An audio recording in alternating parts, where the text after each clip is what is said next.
এই বীর রুহাতে একটা কুয়া আছে, 70 জন নবী কুয়ার পানি পান করছে, কিন্তু আজকে কুয়াটা বন্ধ হয়ে গেছে, কুয়ার ভিতরে কোনো পানি। আল্লাহ নবী বললেন চলো তো দেখি। প্রিয় নবীজি কুয়ার পাশে দিয়ে থুতু ফেললেন কুয়ার মধ্যে। থুতু ফেলানোর পরে কুয়ার নিচ থেকে পানি উঠে উঠে উঠে উঠে কুয়া ভরে গেল। আজও পর্যন্ত সেই কুয়ার পানি চলমান আছে। এই কুয়ার পানি, জমজমের পানি, মাম পানি, বেদেশ পানি এক জায়গা করবে, একটার সাথে একটা মিলবে। বীরে রুহার পানির সাথে আপনি সৌদি আরবের যত কুয়া আছে সব কুয়ার পানি আপনি বোতলের মধ্যে দিবেন, বীরে রুহার পানি আর অন্য কুয়ার পানি বুঝবেন। বীরে রুহার পানি একটু ঘন ঘন, একটা টেস্ট আলাদা, ওষুধের মতো, সিরাপের মতো। নবীজির থুতু মুবারকের ওজন কি যে বীরে রুহার মতো বাড়ছে, রুহা খুলে গেছে। বীরে রুহা খুলে দিয়ে আজকে 1450 বছর করে পানি চলতেছে, কোটি কোটি মানুষ কোটি কোটি মন পানি নিছে, কিন্তু কুয়ার পানি আজও পর্যন্ত শুকাই নাই। একসাথে বলা যাবে আল্লাহু আকবার। এই নবীর প্রশংসা কিয়ামত পর্যন্ত করে শেষ করার উপায় আছে? লক্ষ্য করুন, একই থুতু হযরত আলী চোখের মতো মারলেন, অ্যান্টিবায়োটিক ওষুধ। একই পাঁচ চোখের থুতু হযরত আলী চোখের মধ্যে মারলেন, অ্যান্টিবায়োটিক হয়ে গেল, সাথে সাথে চোখ ভালো হয়ে গেল, ব্যথা বন্ধ হয়ে গেল, লালিমা কেটে গেল, চোখ ভালো হয়ে গেল। হযরত আলী যুদ্ধের জন্য রওনা হয়ে গেলেন। সেনাবাহিনী নিয়ে তিনি চলে গেলেন খাইবারের দুর্গের সামনে। বিরাট বড় কাবুল দুর্গ, এর সিংহ দরজা ছিল 600 ওজন লোহার দরজা। হযরত আলী রাদিয়াল্লাহু তাআলা যখন উনি প্রধান সেনাপতির দায়িত্বে আসলেন, এই কাবুল দুর্গের একজন বীর যোদ্ধা ছিলেন। সে একা একসঙ্গে 1000 মানুষের সঙ্গে যুদ্ধ করতে পারত, এমন শক্তি তার শরীরের মধ্যে ছিল। এই লোকটা এসে মুসলমানদেরকে ডাকে, মুসলমানেরা কি আছো, আমার সামনে যুদ্ধ করবি? কেউ যদি সন্তানকে এতিম বানাইতে চাও, বিবিকে বিধবা বানাইতে চাও, মায়ের কোল যদি খালি করতে চাও তো আমার সামনে আয়। বিরাট পাহলওয়ান, কেউ সাহস করে না। নবীজি বললেন আলী তুমি যাও, তোমাকে দায়িত্ব দিলাম। হযরত আলীর চিন্তার কোনো কারণ নাই, কারণ রাসূল বলেছে। আল্লাহর হাবিবের হুকুম মাথায় নিয়ে আলী যুদ্ধের ময়দানে চলে গেলেন। ওই বীর যোদ্ধা, কাফেরদের যিনি বীর যোদ্ধা ছিলেন, তিনি হাসে আর বলে ছেলে তোমার নাম কি? বলে আমার নাম আলী। আলী তুমি ফিরে চলে যাও, আমি চাই না তোমার মায়ের কোল খালি হয়ে যাক, আমি চাই না তোমার বিবি বিধবা হয়ে যাক, আমি চাই না তোমার সন্তান এতিম হয়ে যাক। তুমি চলে যাও, তোমার মতো পুস্কার সঙ্গে আমি যুদ্ধ করবো না, তুমি চলে যাও, তোমার জীবন নিয়ে তুমি ফিরে চলে যাও। হযরত আলী বললেন এ কাফির, আমি আলী নবীর হুকুমে আসছি, বাঁচলে কাজী, মরলে শহীদ। তোমার যদি সাহস থাকে তুমি আমার সঙ্গে যুদ্ধ জড়ায় দেখো।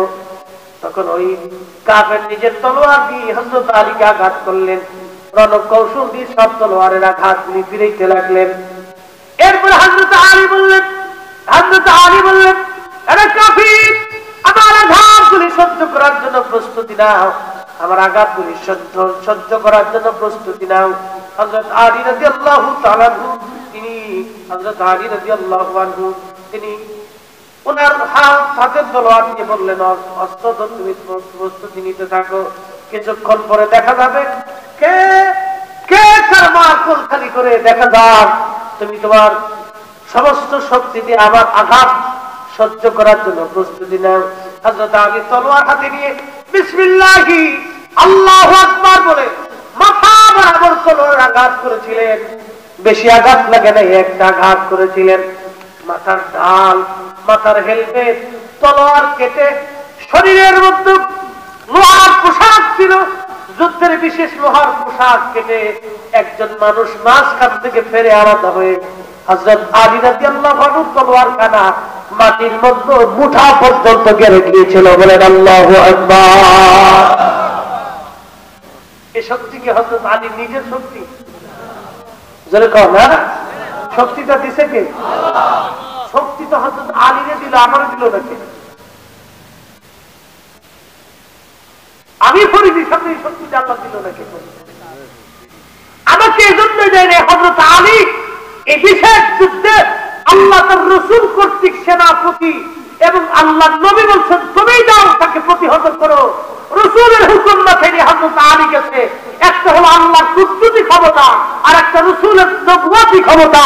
দুই ক্ষমতা যখন এক হয়ে গেছে, এই ক্ষমতার পাওয়ার এত বিরাট ছিল, লোহার হেলমেট কেটে, লোহার পোশাক কেটে তলোয়ারের মাধ্যমে একজন মানুষ দ্বিখণ্ডিত হয়ে মাটির ভিতরে পর্যন্ত তলোয়ার গেড়ে মুঠা পর্যন্ত চলে গেছে। একসাথে বলা যাবে না আল্লাহু আকবার। এই দৃশ্য দেখে কাফেররা সব দুর্গের ভিতরে দিয়ে দুর্গের দরজা লাগাই দিচ্ছে। ওরে সর্বনাশ, এই যোদ্ধাদের সাথে যুদ্ধ করা যাবে না। হযরত আলী দেরি করে এটা করল, সেনাবাহিনী মুভ করাই যুদ্ধের প্রস্তুতি, তুমুল যুদ্ধ। হযরত আলী রাদিয়াল্লাহু আনহু ঘোড়া দাঁড়াইয়া সিংহ দরজা 600 মণ ওজন ছিল, লোহার দরজাটা পাথরের সাথে ফিট করা ছিল। হযরত আলী রাদিয়াল্লাহু আনহু বাম হাত দিয়ে লোহার দরজার হাতল চেপে ধরে বিসমিল্লাহি আল্লাহু আকবার বলে টান দিয়েছিলেন।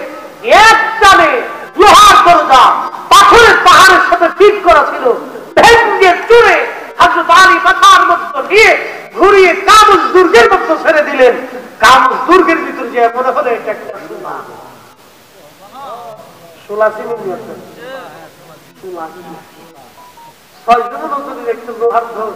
মানে সিংহ দরজাটা সোলা হয়ে গেল। হযরত আলীকে কাফেরদের দুর্গের মধ্যে ফেলে দিলেন। এই দৃশ্য দেখে কাফেররা আমরা মাফ চাই, যুদ্ধ করতাম, সন্ধি করতাম। সুবহানাল্লাহ, কি বাড়ি যা হবে? আমার ঘরে বলেন আল্লাহু আকবার। নবীজি বললেন যুদ্ধের ময়দানে খুব প্রশংসা হলো, আলী 600 মণ ওজনের লোহার দরজা এক হাত দিয়ে ভেঙে ফেলে দিয়েছে। নবীজি মুসকি মুসকি হাসে। আলী রে লোহার দরজাটা নিয়ে আসুন, যাও তো। লোহার দরজা আনতে গেছে হযরত আলী। যদি ওই দিন হযরত আলী নিজের শক্তিতে লোহার দরজা উঠাই দিতে পারতেন, তাহলে আজকের নজদিরা বলতো নবী উজা আলী উজা। কি করতে পার না কেন বলতো নবী আলীর মতো, আলী নবীর মতো। আমরা যেরকম নবীর মতো, নবী আমরার মতো, তাহলে ওই যুক্তি ওই দলিল খাড়া করে দিত। আল্লাহ কেন এই দলিলের সুযোগ দিত না। আল্লাহু আকবার। নবীজিকে আলী যাও তো, লোহার দরজাটা নিয়ে আসো আজকে।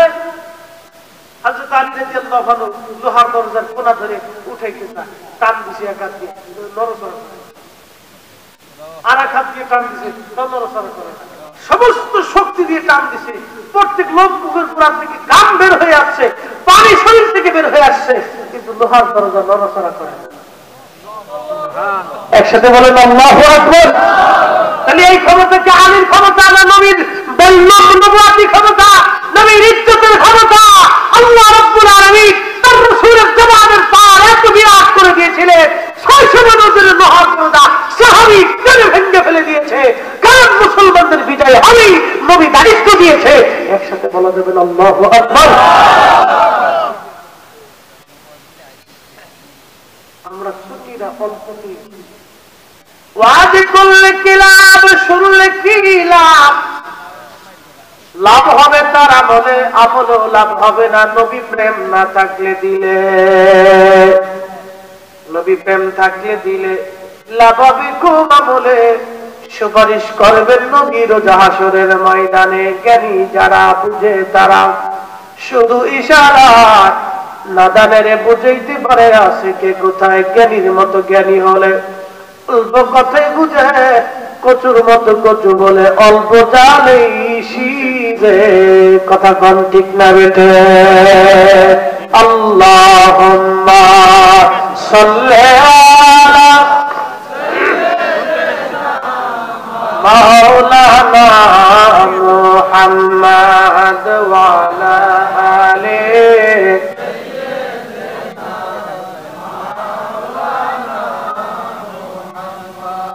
বলতেছিলাম ওই ছেলে কি মুস্তাজাবাতুদ দাওয়া হয়ে গেল। উজির বলে ঠিক আছে আমি কালেমা পড়লাম, তুমি দোয়া করো।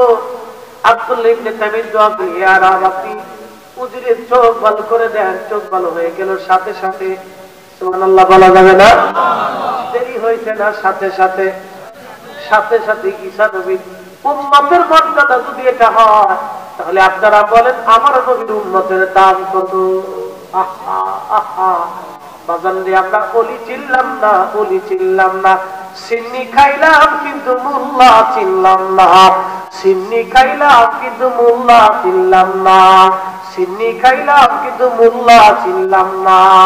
আমরা অলি চিনলাম না বাইরে, অলি চিনলাম না।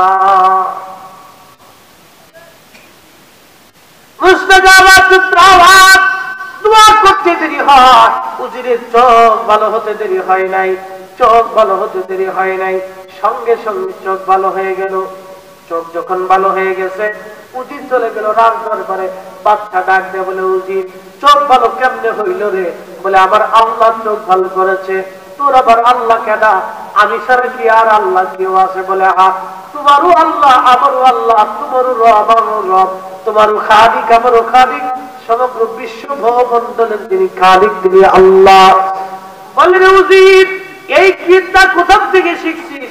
বলে, অমুক ছেলে আব্দুল্লাহ ইবনে তামির আমাকে শিক্ষা দিয়েছে। ধরে নিয়ে যাওয়া হলো আব্দুল্লাহ ইবনে তামিরকে।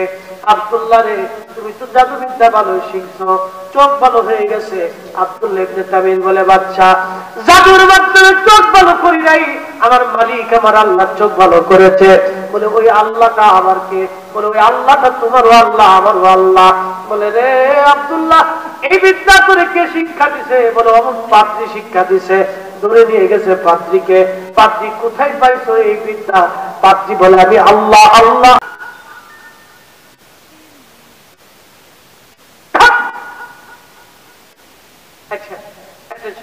আপনারা আমাকে হাতিয়ে হাতিয়ে দিয়ে আমি সবার সাথে হাতিয়ে সবাই আপনারা কি বলবেন?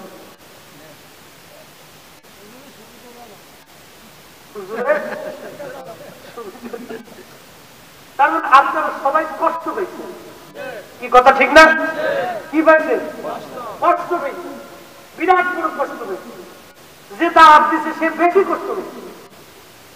আচ্ছা, কষ্টটা কেন পেয়েছেন? যে নিজে অন্তরে অপমান অনুভব করছেন, যেটা আমাকে অপমান করা হয়েছে। খুবই মনোযোগ। তো খাজা মাইনুদ্দিন চিশতির চিঠি ছেড়ে ফেলছে, রাগ আছে কিনা?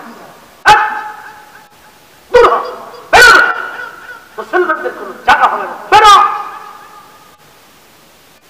অন্ধ কাঁদতে কাঁদতে খাজার দরবারে সে কাঁদছে। কাঁদো কেন বাবা? বলে, হুজুর, আপনার চিঠির পিঠিরা ছিঁড়ে ফেলে দিয়ে পায়ের মধ্যে নিক্ষেপ করছে, আমাকে রাগ দরবার থেকে বের করে দিচ্ছে। খাজা মাইনুদ্দিন চিশতি এতক্ষণ ছিলেন ঠান্ডা হয়ে গেলেন। চালান, আমি পৃথিবীকে মুসলিম একজন সেনাপতির হাতে তুলে দিলাম। এই কথা বলে খাজা মাইনুদ্দিন পড়া করা কপাল নষ্ট হয়ে গেল। মুসলমানদের বাদশাহী তলোয়ার জোরে হয় নাই, মুসলমানদের বাদশাহী এসেছিল আল্লাহর ওলিদের দুয়ার জোরে। কথা বলেন না কেন? মুসলিমদের বাদশাহী আল্লাহর ওলিদের দুয়ার বদৌলতে এসেছিল। 800 বছর মুসলমানের জমিন শাসন করেছে আল্লাহর ওলিদের দুয়ার বদৌলতে, দুয়ার বদৌলতে, দুয়ার বদৌলতে। সিন্নি খেতে মোল্লা তিনি নেই, দেড়বাটি মোল্লা সৌদি ফেরত, মাদানি ফেরত, আজানি ফেরত, বাংলাদেশে দ্বীপ প্রতিষ্ঠিত করে দিয়েছে। মনে করছো তুই মাদ্রাসা মানে করে দ্বীপ প্রতিষ্ঠিত করে দিয়েছে। কোরআন শিখানো যায়, কিন্তু হিন্দুকে মুসলমান বানানো কষ্ট না। কি কথা কর না কেন? একটা জাতিকে তার জীবনের সবকিছু চেঞ্জ করে দিয়ে আল্লাহ দ্বীপ তার কলিজার ভিতরে দিয়ে আটাইতে সাতটিখানি কথা না। যে খাজা করেছিলেন, খাজা করেছিলেন, খাজা করেছিলেন, এই খাজা বাবার নাম নিয়ে কেউ কেউ যদি কাজা বাবা বলে, ওকে জুতো দিয়ে পিটাইলেও হক আদায় হয় না। কথা বলেন মুসলমান ঠিক না বেঠে? মনোযোগ। রাত্রিবেলা রাত্রেবেলা মোহাম্মদ ঘুরি ঘুমাই স্বপ্ন দেখে একজন সুদর্শন পুরুষ দেখে বলে, হে মোহাম্মদ ঘুরি, আমি তোমাকে হিন্দুস্তান আক্রমণ করার হুকুম প্রদান করছি, দ্রুত গতিতে হিন্দুস্তান আক্রমণ করো। মোহাম্মদ ঘুরি ঘুম থেকে উঠিয়া সেনাপ্রধানকে বলতেছেন, এই দেরি করা যাবে না, দ্রুত গতিতে প্রস্তুতি নাও, আজকে এক চমৎকার স্বপ্ন দেখেছি, এক আল্লাহ বলি আমাকে স্বপ্ন দেখেছে, হিন্দুস্তান একাক করার জন্য আমাকে অনুমতি দিয়েছে, দ্রুত গতিতে এই সুযোগ আর হাত ছাড়া করা যাবে। 12,000 মতান্তরে 1,20,000 সৈন্য নিয়ে মোহাম্মদ ঘুরি দ্রুত গতিতে দিল্লির দিকে রওনা হয়ে গেলেন। সংবাদ চলে আসলো দিল্লির রাজপ্রাসাদে, পৃথ্বীরাজের কাছে সংবাদ এসে গেল। সংবাদ নিয়ে পৃথ্বীরাজ চিন্তা করলেন, আগের পরে মোহাম্মদ ঘুরিকে বিদায় করছি, লজ্জা হয় নাই, পরাজিত হয়ে চলে গেছে, আজকে মোহাম্মদ ঘুরি আবার আসতেছে, এমন জনমের শিক্ষা ওকে দিয়ে দিব যাতে কোনোদিন আর দিল্লি আক্রমণ করার সাহস না পায়। সারা ভারতবর্ষ থেকে সৈন্য যোগাইয়া সর্বমোট 3 লক্ষ সৈন্য জোগাড় করলো তৎকালীন জমানায়। 3 লক্ষ লড়াকু সৈনিক জোগাড় করেছে, বিরাট বড় যুদ্ধ হবে। সৈন্যবাহিনী নিয়ে পানিপথ প্রান্তরে চলে গেলেন রাজা পৃথ্বীরাজ। পানিপথ প্রান্তরে দিয়ে 2 বাহিনীর সম্মুখে সামনাসামনি হয়ে গেল। প্রচন্ড যুদ্ধ হয়, ঘন্টার পর ঘন্টা, দিনের পর দিন, সপ্তাহের পর সপ্তাহ যুদ্ধ হয়, কিন্তু কারো পরাজয় হয় না, কারো বিজয় হয় না। কিন্তু মুসলমানরা সংখ্যা ছিল কম, যুদ্ধের ক্ষেত্রে মুসলমানরা দুর্বল হয়ে গেল। দুর্বল হয়ে যাওয়ার পরে মোহাম্মদ ঘুরির সৈন্যরা পিছু হটতেছিল। এমন সময় মোহাম্মদ ঘুরি বললেন, সর্বনাশ, দেরি করা যাবে না। উনি একজন বার্তাবাহককে খাজা বাবার দরবারে পাঠাই দিলেন, যাও খাজার কাছে যাইয়া আমাদের করুণ অবস্থার কথাগুলি বলো আর দোয়া করতে বলো যেন আমরা বিজয় লাভ করি। বার্তাবাহক দৌড়ে যে খাজার দরবারে এসে বললেন, হুজুর এই যে বার্তা নিয়ে এসেছি। খাজা বার্তাখানা পড়ার পরে বললেন, যাও চলিয়া যাও। বার্তাবাহক চলে গেলেন। খাজা নিজ হুজরা থেকে বের হয়ে এক মুষ্টি মাটি নিয়ে বিসমিল্লাহি আল্লাহু আকবার বলে পানিপথের দিকে ছুঁড়ে মারলেন। ওই বালিগুলি শুধু ওইখানে আজমিরের মধ্যে ছিল না, বাড়িগুলি মারলেন আজমির থেকে চলে আসলো পানিপথে, শত শত মাইল দূরে। একবার আওয়াজ তুলে বলা যাবে আল্লাহু আকবার। পাওয়ার আছে, আওয়াজ তুলে বলেন পাওয়ার আছে। এটা ওলি, এটা ওলি, এদের কাছে ইসলাম পৌঁছে, এদের কাছে গেলেই শিরকের তবকা এসে যায়। বন্ধু মনোযোগ, বালি মারলেন, আজমির থেকে বালি চলে আসলো পৃথ্বীরাজের রাজদরবার। পৃথ্বীরাজের সৈন্যবাহিনীর মধ্যে সরিয়ে গেল। কি সরিয়ে গেল জানেননি? বালি মারার সঙ্গে সঙ্গে পৃথ্বীরাজের প্রত্যেকটা শব্দের হৃদয়ের মধ্যে আল্লাহ ভয় ঢুকাই দিলেন। সুবহানাল্লাহ বলা যাবে না? কি ঢুকাই দিলেন? ভয়, ভয়, ভয় ঢুকাই দিলেন। যখন ভয় ঢুকাই দিলেন তখন সৈন্যরা পিছু হতে লাগলো, পরাজিত হতে লাগলো। মোহাম্মদ ঘুরি পৃথ্বীরাজকে নিজে ধরলেন, নিজে হাতে হত্যা করলেন। ওই যে বলেছিলেন তোমাকে একটা মুসলিম সেনাপতির হাতে আমি তুলে দিলাম, এটার নাম মুস্তাজাবাতুদ দাওয়া। আল্লাহ বলিরা আল্লাহর কাছে যা চায় আমার আল্লাহ পাক তাই দিয়ে দেয়। অতএব আউলিয়া কেরামের সাথে বিয়াদবি করলে রক্ষা হবে না, রক্ষা হবে না। আর আমার নবীর সাথে বিয়াদবি করলে তো আরো রক্ষা নাই। ঈমান আমল ইবাদত দিয়ে জান্নাতে যাওয়ার সুযোগ নাই, কারণ কিয়ামতের ময়দানে নবী ছাড়া উপায় নাই। কথা বলেন ঠিক না বেঠে? পৃথিবীর কেউ কি কোনো মুসলমান আছে দাঁড়ায় বলবে যে আমি আমল নামাজ রোজা জিকির ফিকির দিয়ে জান্নাতে যাব, নবী লাগবে না? কেউ আছে? কেউ আছে? কেউ কি আছে? বড় হুজুর, ছোট হুজুর, মাইকে হুজুর, সাইকে হুজুর, খেতা হুজুর, ল হুজুর, দলা হুজুর, কালা হুজুর,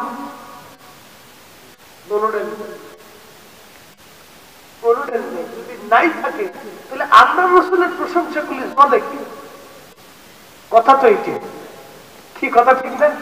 আমরা নবীর প্রশংসা করলে রসুলের কথা বলে জলে কেন? কারণ জল এই জন্য অন্তর দিয়ে নবীর ইজ্জত বরদাস্ত করতে পারে?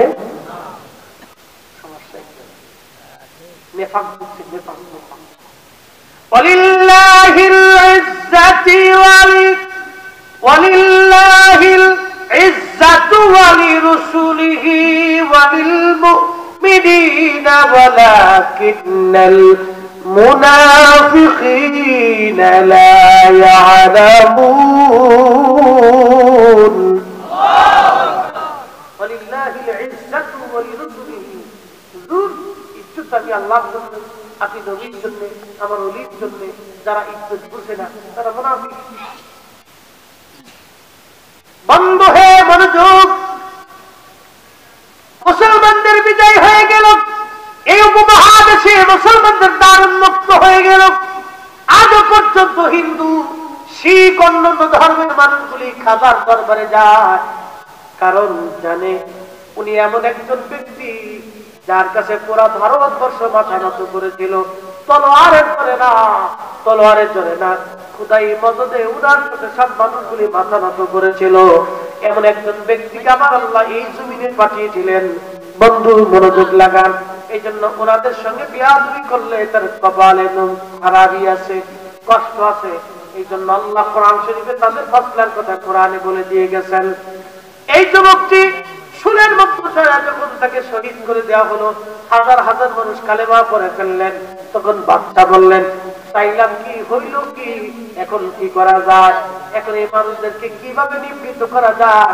নিবৃত্ত করতে হলে শহরের মোড়ে মোড়ে বড় বড় রাস্তার কোনায় কোনায় বিরাট বড় বড় গর্ত খনন করো, আর আগুন জ্বালাও। আগুন জ্বালাইয়া এই আগুনের মধ্যে তাকে ফেলে দিবা যে আমাকে ক্ষুধা না মানবে, তাকে আগুনের মধ্যে ফেলে দিবা। এই বালকের ক্ষুধাকে যে ক্ষুধা মানবে তাকে আগুনের মধ্যে ফেলে দাও, আমাকে যে ক্ষুধা মানবে তাকে বাঁচাইয়া দাও। এইরকম আগুনের মধ্যে ফেলতে ফেলতে 20,000 মানুষ, কত হাজার? 20,000 মানুষ জীবন দিয়ে দিল, আগুনের মধ্যে পুড়ে মারল। কিন্তু 20,000 মানুষ জীবন দিল, একটা মানুষ জীবন দিল, ইমান দিল না। জীবন দিল, ইমান দিল না। জীবন দিল, ইমান দিল না। একটা কারামত দেখানোর কারণে সব মানুষ জীবন দিল, ইমান দিল না। আর আমরা হাজার কারামত দেখার পরেও আমরা ইমান দিয়ে দিই, ওহাবির কাছে ইমান বিক্রি করে দেই। কথা কর না কেন? এক কারামত দেখানোর কারণে 20,000 মানুষ জীবন দিতে, ইমান দিতে না। আর আমরা হাজার কারামত, নবীর জীবনের হাজার মুজিজা জানার পরেও আমরা নবীর উপর ইমান আছে না। কামারার মতোই এই হুজুরের ভিতরে দৌড়ায়।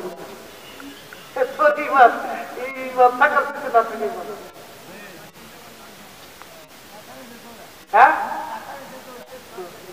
লাভ কথা বল না, লাভ নাই, লাভ নাই, লাভ নাই। মুক্তাসার করে দিব, লম্বা কথা বাড়াবো না, কষ্ট হচ্ছে জানি। বাইরে বলতেছেন হযরত বেলালের আলোচনা শোনার বাইরে, এটা তো এক নবী প্রেমিকরা আলোচনা। তখন সংক্ষিপ্ত বলতেছি, এটেনশন খুব মনোযোগ দেন।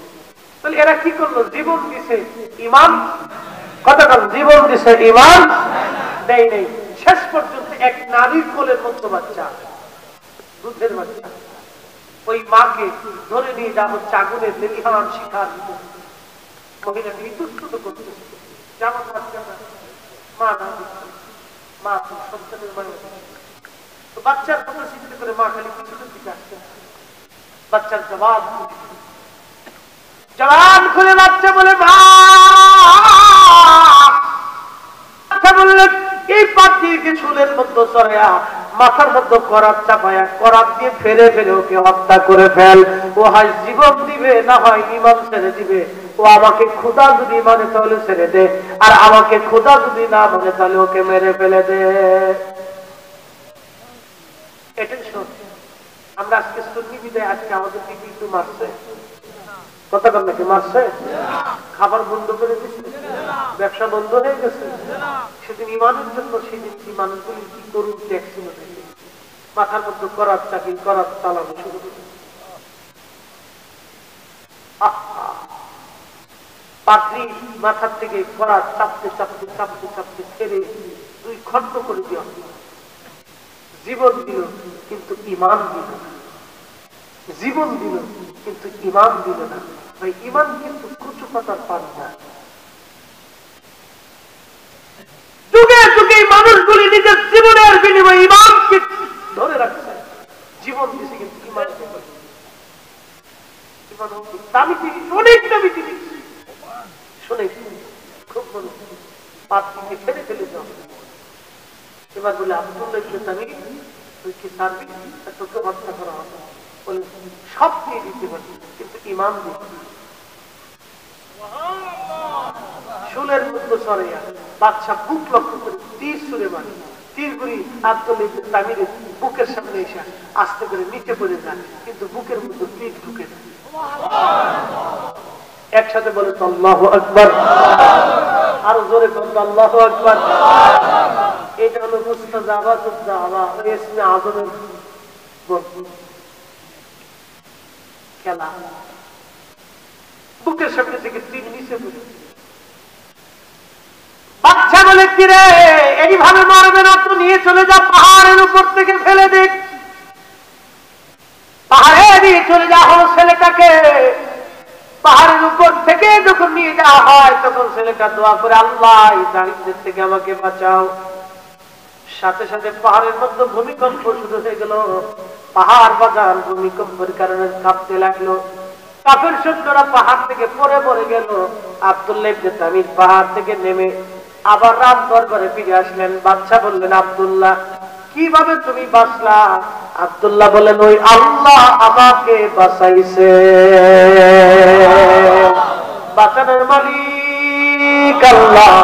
এই ঘটনার ওয়াজ করতে যে আল্লাহ 4টা কসম করছেন, ওয়াস-সামা'i যাতিল বুরুজি ওয়াল ইয়াউমিল মাউউদি ওয়া শাহিদিন ওয়া মাশহুদ।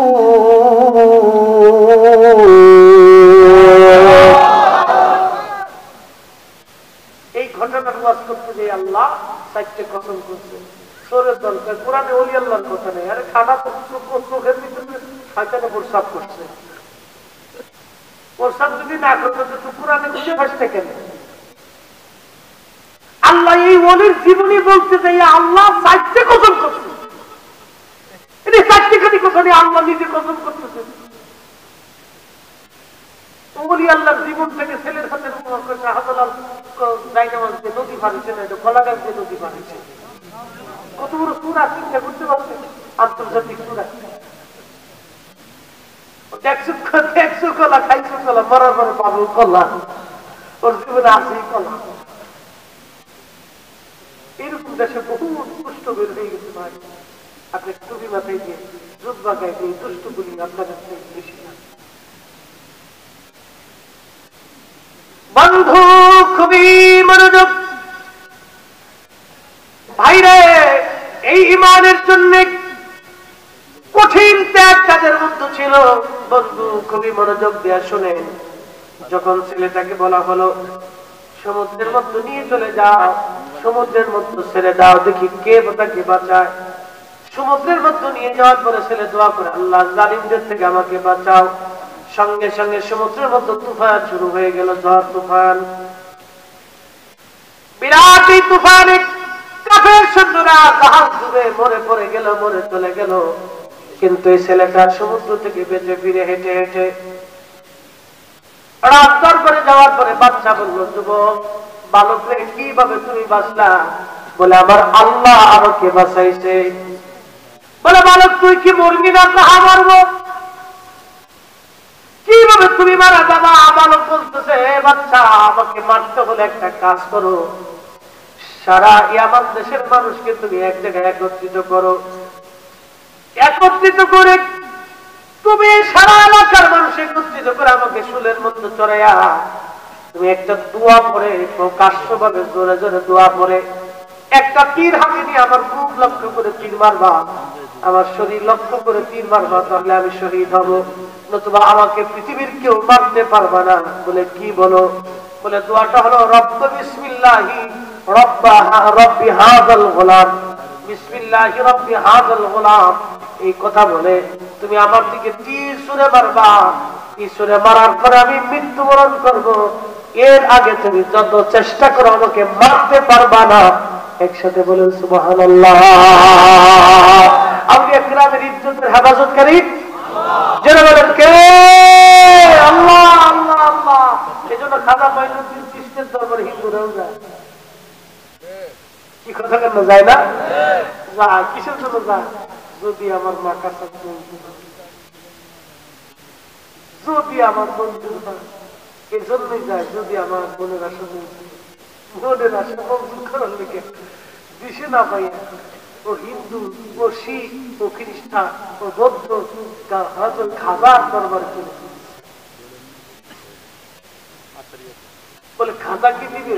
খাজা দেয় না, দেয় তো আল্লাহ। দেয় কে? খাজা দেয় না, দেয় আল্লাহ।